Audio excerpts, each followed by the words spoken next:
Hello, everyone. Welcome to another Help Me Rhonda episode. We are on episode 8. Thank you so much for being here and listening along. Especially thank you to those of you who have been sending in questions. We've got quite a few more to cover, so be sure to come back each week and check out what the next episode is. Today's was a special one. It's one that's super close to my heart and definitely a passion of mine. So if you are new to my channel, my name is Ronda Wade. I am a Stampin Up demonstrator, but I'm also a Stampin Up business coach as well, or business trainer. I have, for over 16 years, had a business called Creating Success with Ronda Wade. And trust me, it's way bigger than Ronda Wade now. We have an incredible community of over 600 demonstrators, lots of admins and team members that come up and help support you in your business wherever you're at. If you are just starting, if you've been around for 20 years, if you're looking to rebuild your business, if you're just looking for support and a community of stampers to come up behind you. So one of the things I used to always do was a Help Me Rhonda episode. Like, of course, if you listen to the song, you'll know what that means, but a small snippet of just something that maybe we are all struggling with, and I can come and give you a little bit of help. We do weekly training, diving into in-depth on our Creating Success training program every week. But this is just a little video that I can help everybody watching in some small way. So today's question is a great one. It says, I am one of those hobby business demonstrators. So great. I think we all are. I'm a business demonstrator, but this is still my hobby. So I love that. That's a title I think that we can all embrace, a hobby and business demonstrator all in one. I do a craft fair every year. Awesome. I have one question, she also says that she has a nonprofit that purchases cardstock from me so that I can teach card classes to adults with disabilities 3 times a month. That's awesome. I love that you use your passion and your hobby and your business to also support and serve others. I have been thinking of starting a card ministry with my church. Do you have any suggestions about how to run a card ministry and how to get started? This question, I can very excitedly and eagerly say, yes, I actually do. Over the last 24 years, I have been running card ministries all along my business. I think my very first year is when I started my very first card ministry. And so I've got several different ideas for you, and because you could run them in a lot of different ways. I think what's really most important in this endeavor is that you don't start alone. Running a card ministry is powerful when there are many of you that believe in this and want to support it. So typically when I start any big endeavor, something especially like this that can impact dozens, hundreds, and thousands of people, will be to get my posse who can join in with me and we can do this together. So I'm going to put down here 3 different ways that personally that I have started card ministries. Many of them are still going strong today. The card ministry that I have now incorporates thousands of people who pour into this card ministry. But let's start at the very beginning.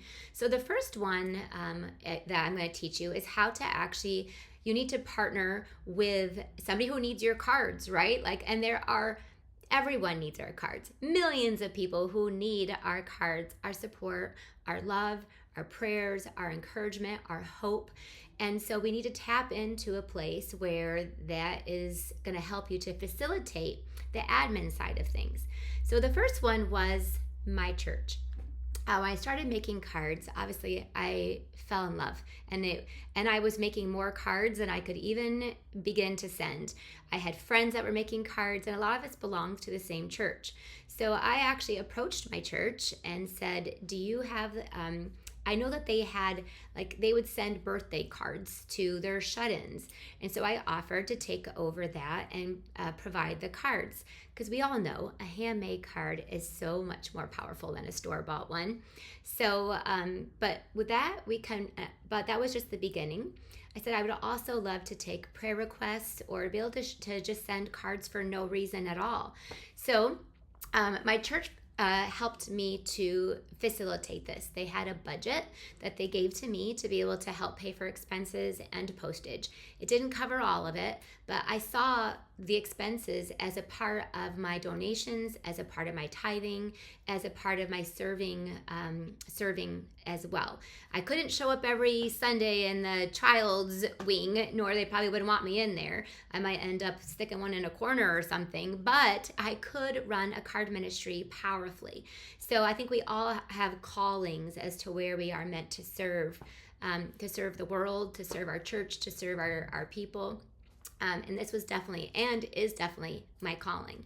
So that's the first place. Go to your church. I always went right to my church secretary, and I was like, a lot of them might already have some sort of a program for this. They might have a budget for this. And she and I worked together.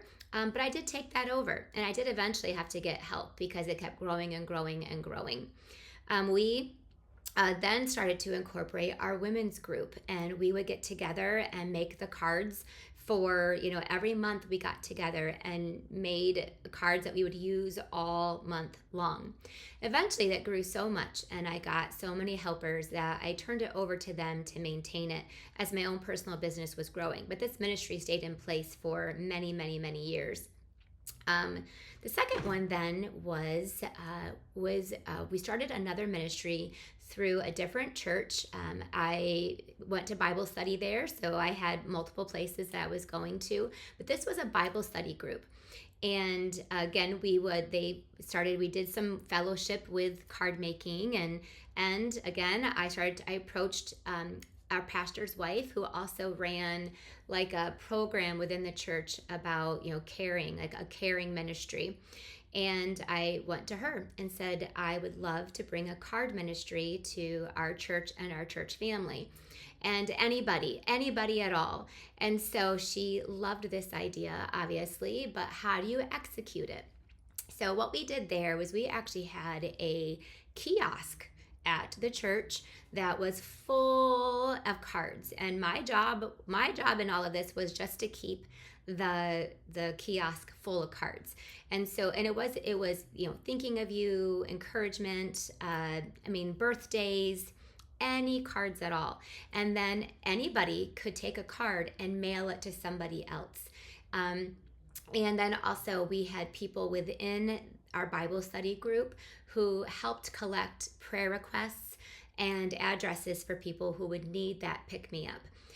We all helped in this, so it wasn't, again, just me doing it. My job was to keep it full of cards, so that was my sole job. And we would do, gatherings together where we would make mass quantities to keep it stocked. I would do mass quantities in my stamp room. I would get help from my downline, and we kept that box stocked. And that went on for years as well. It was fun. It was fellowship, and making the cards together was powerful as well. So as you can tell, God wants us out there interacting with others, not just hiding our gift to ourselves. So I can't tell you enough how much I encourage you to gather people around you that will believe in your ministry too and will help you execute it. Because when it all falls on your shoulders, it can start to become because this can grow and grow and grow. So while these were all going on, my own, if those of you who might know about me, I run a portion of my business. It's a big part of me and who I am is something called Creating for Christ. So Creating for Christ started about 16 years ago. And again, I don't do it alone. I gathered my posse. I started with 5 people. One was Julie Salva, who helped me with actually, I wanted to incorporate more than just card making and card ministry. I wanted Julie to teach. Julie's an incredible teacher. So I wanted her to come on and help me to actually run either Bible studies or just groups where we learned about God and the Bible and God's Word. And she's an incredible teacher. I brought on a secretary who would help with the card ministry and prayer requests. So we would take weekly prayer requests so we could send out cards every week. We formed what we call prayer warriors and card warriors, and many of them are both. And this is still growing strong today. Please look up Creating for Christ with Ronda and Julie on Facebook. We have over 8,000 members. And we just keep growing and growing and growing. We need your cards. We want your prayers. We need each other in this life, in this world, and we want to use our creativity to impact the world. And you can, right down to every prayer warrior and every card warrior. So now our card ministry is nationwide, worldwide. And we have Jennifer Drake, who is our admin. And every single month we do a card shower request. And people request cards for their loved ones who may be going through treatments, who've lost a loved one, who are struggling with anxiety or depression. Sometimes people ask for cards for themselves. And then we also pair that along, not just with card making, but also with praying too, that we will pray for them as we're sending out cards. So this, again, I didn't do alone. We started with just 5 members, and it's been 16 years that this has been growing. So I encourage all of you, like, our creativity, if it's a job or if it's a hobby, can have such a bigger purpose. Yes, we have fun right here in our craft rooms creating all alone, but imagine the impact of one day someone who's struggling with treatments, who's at their lowest point, goes out to their mailbox and gets this card that is beautiful, homemade, and says, I'm praying for you. I'm giving you the hope of Jesus Christ, and I'm putting it in this card wrapped up with a stamp, and I'm thinking of you today. That can change someone's absolute day. It can change their week. It can help them to, to come out of a funk or to just smile that day one time. It's powerful. So yes, I encourage all of you to start a card ministry. If you're, again, a big, huge business or very small, if it's all that you do, I know demonstrators that all they do are run card ministries, and they get donations. A lot of people get donations. So what I put in here is, it's not, again, you need to have helpers that believe in the same concept, and you can get donations as well to help pay for the expenses. Now, our card ministry today doesn't need donations because everyone sends their own cards, everyone pays for their own expenses, everyone pays for their own postage. But back when I was doing it with the church and with the women's group, we took donations to help pay for the expenses. I used a lot of my retired product to be able to use that up, but there are adhesive, there is envelopes, and there is postage. So there is a significant cost in this. I'd love to point out one of my team members, Arlena Craven. She does a monthly class. It's called Cards for Christ. And yes, she has her own church members, but she opens it up to everyone. And every month they get together and they do a card class. And the whole class, and there are men, there are women, there are people who are stampers, there are non-stampers, and she gets a donation every month from her church to run this class. They pay for the cardstock. They pay for much of it. I'm sure she's donating her time and her energy and her love into this, but she has met incredible people. And then every month they actually take the time to fill out a lot of the cards there as well and send them out right there. She always sends them home with at least, one of each card, or some of them that they continue sending cards all month long. Can you imagine the power in that? I'm so grateful for Arlena, and she runs a business as well. She runs other classes, but this is a priority for her every single month. So I hope I answered your questions and encouraged you. So again, grab your posse. If you want to start off going through your church, going through one of your friends' churches. The second one I did wasn't even my church. It was through a Bible study group. Approach women's groups, and don't think about it just with you doing it all alone. Think about all the people you can bring into this with you. Let them help you make the cards. Let them help you to be able to send them out. And then if some of you start your own ministry right from scratch. We run ours through Facebook and through an email list. We do videos. We do weekly prayer requests, card showers. It's an incredible community to be a part of.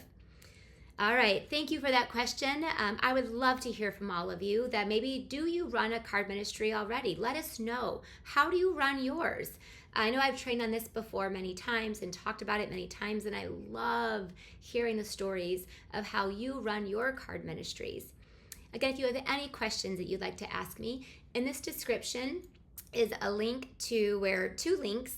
one link where you can ask more questions that I will cover ahead. I'm working through all of them one at a time. And number two, if you have any desire to have more support in your business and want to look into the Creating Success Training Program, and we have several different options, you can click that link as well. All right, have a great day.